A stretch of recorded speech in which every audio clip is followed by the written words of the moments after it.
All right, we got a 2017 RZR Turbo. We got the new grill installed here.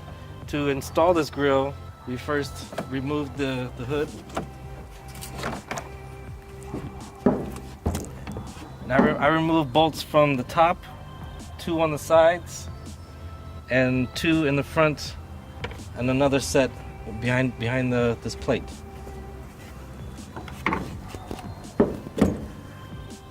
We removed the stock grill by just pushing down on these 2 tabs, and the stock grill comes right out. All right, so I removed the bolts from both sides of the grill, and after that, then you want to unplug your headlights. And then once those are unplugged, you can work this grill off. The whole front end is going to come off. All right, the grill comes in various colors. To install the grill, these 2 pieces need to be separated.